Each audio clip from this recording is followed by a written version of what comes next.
Audiolib présente Le voleur d'ombre de Marc Lévy, lu par l'auteur.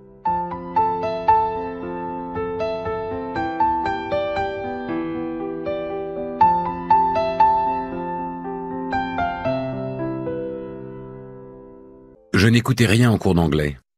D'abord, je n'avais pas pardonné à Madame Schaeffer de m'avoir collé, et puis de toute façon, j'avais l'esprit ailleurs. Pourquoi ma mère avait-elle téléphoné à la directrice pour lui raconter sa vie, notre vie?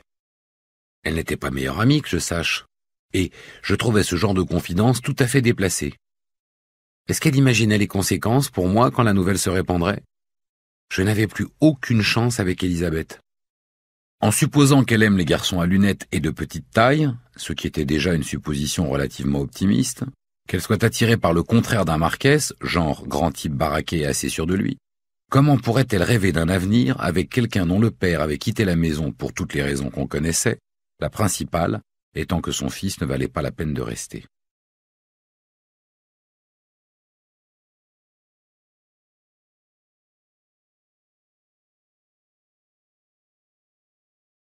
J'ai ruminé cette pensée à la cantine, en cours de géographie, à la récréation de l'après-midi et sur le chemin de la maison. En rentrant chez moi, j'étais bien décidé à expliquer à ma mère la gravité du pétrin dans lequel elle m'avait fourré. Mais en tournant la clé dans la serrure, je me dis que ce serait trahir Yves. Ma mère appellerait la directrice dès le lendemain pour lui reprocher de n'avoir pas su garder le secret. La directrice n'aurait pas besoin de mener une grande enquête pour découvrir l'origine de la fuite. En compromettant le gardien, je compromettais aussi les chances que notre camaraderie devienne un jour une belle amitié. Et ce qui me manquait le plus dans cette nouvelle école, c'était un ami. Qu'Yves ait 30 ou 40 ans de plus que moi m'était bien égal. Lorsque je lui avais mystérieusement chapardé son ombre, j'avais ressenti qu'il était digne de confiance. Il faudrait que je trouve un autre moyen de confondre ma mère.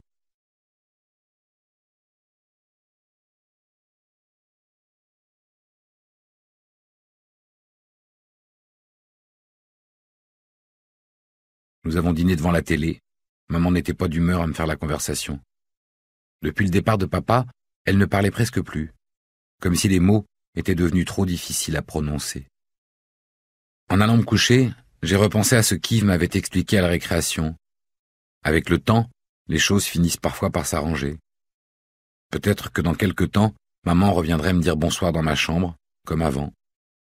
Cette nuit-là, même les rideaux tirés sur la fenêtre entr'ouverte sont restés immobiles. Plus rien n'osait déranger le silence qui régnait dans la maison, même pas une ombre dans les plis du tissu.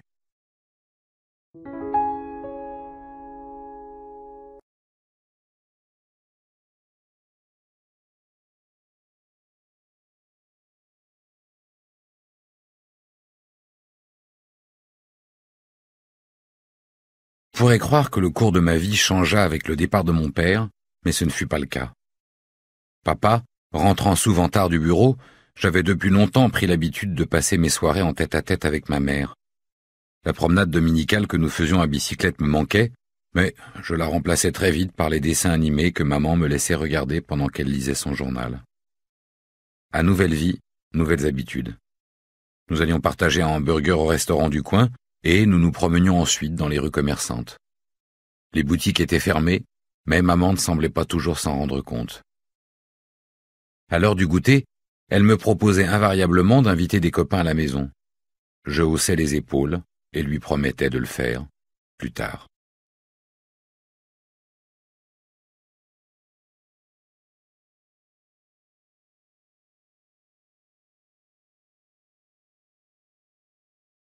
Il avait plu tout octobre, les marronniers avaient perdu leurs feuilles et les oiseaux se faisaient rares sur les branches dénudées. Bientôt, leur chant se tut complètement. L'hiver ne tarderait pas. Chaque matin, je guettais l'apparition d'un rayon de soleil, mais il me fallut attendre la mi-novembre pour qu'il perce enfin la couche des nuages.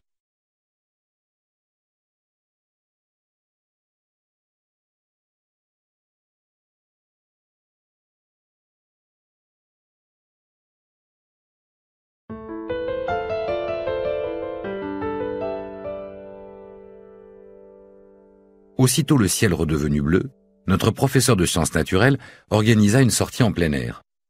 Il ne restait que quelques jours pour aller collecter de quoi élaborer un herbier digne de ce nom. Un autocar, affrété pour l'occasion, nous déposa en lisière de la forêt qui borde notre petite ville. Nous voilà, la section 6C au grand complet, affrontant l'humus et la terre glissante pour ramasser toutes sortes de végétaux, feuilles, champignons, herbes hautes et mousses aux couleurs changeantes. Marquez guidait la marche, tel un sergent-chef. Les filles de la classe rivalisaient de s'imagrer pour attirer son attention, mais, pas un instant, il ne quitta Élisabeth des yeux. À l'écart des autres, elle faisait celle qui ne s'en rendait pas compte, mais je n'étais pas dupe, et je compris déçu qu'elle en était bien contente.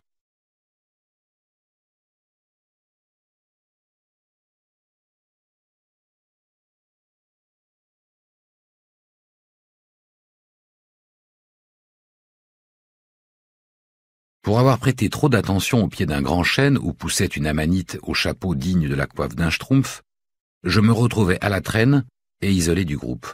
En d'autres termes, j'étais perdu. J'entendis au loin notre professeur crier mon prénom, mais impossible d'identifier d'où venaient ces appels. Je tentais de rejoindre le groupe, mais je dus vite me rendre à l'évidence, soit la forêt était sans fin, soit je tournais en rond.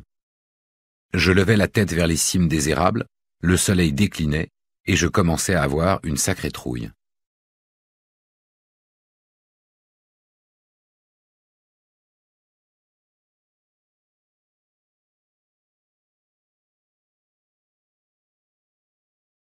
Tant pis pour mon amour-propre. Je hurlais de toutes mes forces. Les copains devaient se trouver à bonne distance, car aucune voix ne faisait écho à mes appels au secours. Je m'assis sur la souche d'un chêne et me mis à penser à ma mère. Qui lui tiendrait compagnie le soir si je ne rentrais pas? Est-ce qu'elle allait croire que j'étais parti comme papa? Lui au moins l'avait prévenu. Jamais elle ne me pardonnerait de l'avoir abandonné ainsi, surtout au moment où elle avait le plus besoin de moi. Même s'il lui arrivait d'oublier ma présence quand nous parcourions ensemble les allées du supermarché, même si elle ne m'adressait plus souvent la parole à cause des mots trop difficiles à prononcer, ou si elle ne venait plus me dire bonsoir dans ma chambre, je savais qu'elle serait très malheureuse. Mince, j'aurais dû penser à tout ça avant de rêvasser devant ce stupide champignon. Si je le retrouvais, je le décoifferais d'un bon coup de pied pour m'avoir joué ce mauvais tour.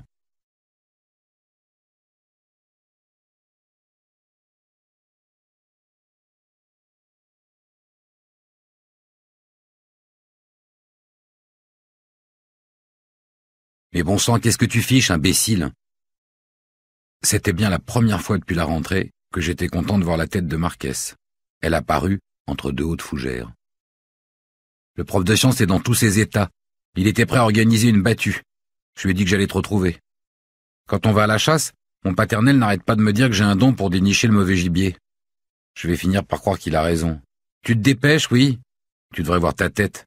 Je suis sûr que si j'avais attendu encore un peu, je t'aurais surpris en larmes comme une mauviette.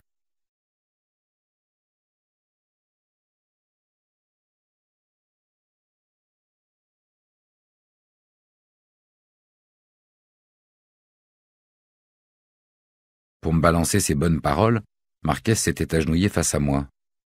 Le soleil était dans son dos et auréolait sa tête, ce qui lui donnait un air encore plus menaçant que d'habitude. Il avait collé son visage si près du mien que je pouvais sentir les relents de son chewing-gum. Il s'est redressé et m'a donné un coup sur le bras. « Alors, on y va ou tu préfères passer la nuit ici ?»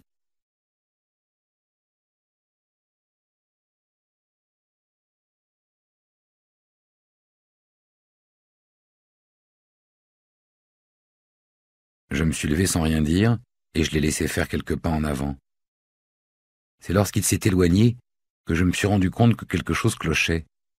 L'ombre que je traînais derrière moi devait mesurer un bon mètre de plus que la normale. Celle de Marquez était toute petite, si petite que j'en ai déduit qu'il ne pouvait s'agir que de la mienne. Si après m'avoir sauvé, Marquez découvrait que j'en avais profité pour lui piquer son ombre, ce n'était plus mon trimestre, mais ma scolarité tout entière qui serait foutue, jusqu'à l'examen de sortie à mes 18 ans. Pas besoin d'être doué en calcul mental pour savoir que ça représentait un paquet de journées à vivre un cauchemar éveillé.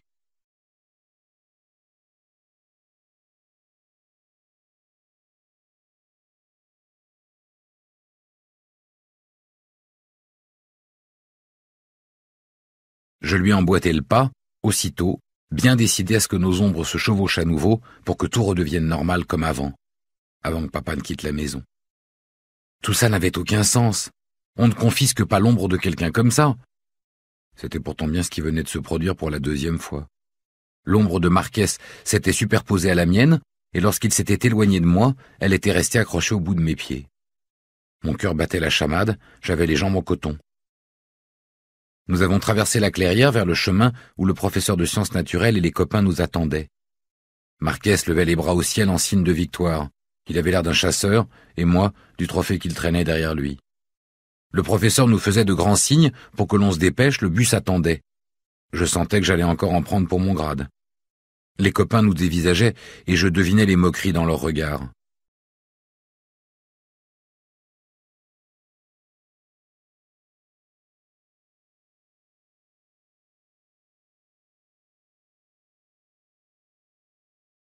Au moins, ce soir-là, ils auraient une autre histoire à raconter chez eux que les problèmes de couple de mes parents.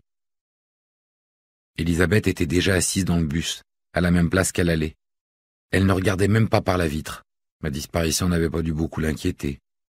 Le soleil glissait un peu plus vers la ligne d'horizon, nos ombres s'effaçaient petit à petit, devenant à peine visibles. Tant mieux. Personne ne remarquerait ce qui s'était produit dans la forêt.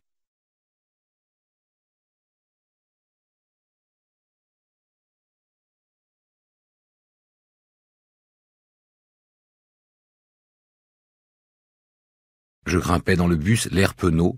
Le professeur de sciences me demanda comment j'avais fait pour me perdre et me confia que je lui avais fichu une peur bleue, mais il avait l'air content que tout se soit bien terminé.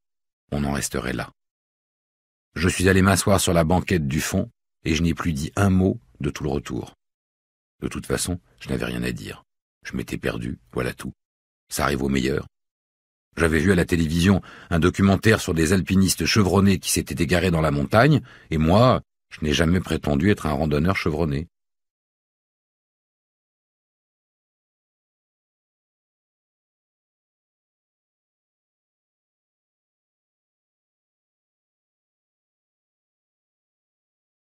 Lorsque je suis rentré à la maison, maman m'attendait dans le salon.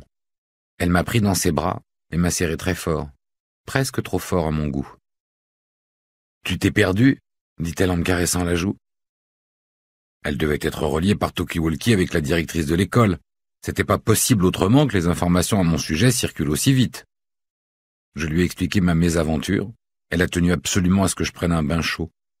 J'avais beau lui répéter que je n'avais pas eu froid, elle ne voulait rien entendre. À croire que ce bain allait nous laver de tous les tracas qui s'étaient abattus sur nos vies. Pour elle, le départ de papa, et pour moi, l'arrivée de Marquès.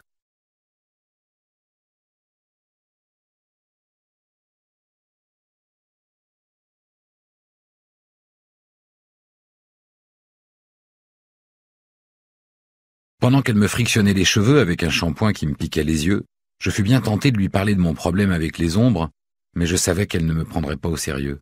Elle m'accuserait encore d'affabuler. Alors, j'ai préféré me taire, en espérant qu'il ferait mauvais temps le lendemain. Les ombres resteraient ainsi voilées par la grisaille du ciel. Au dîner, j'ai eu droit à du roast-beef et des frites. Je devrais penser à me perdre plus souvent en forêt.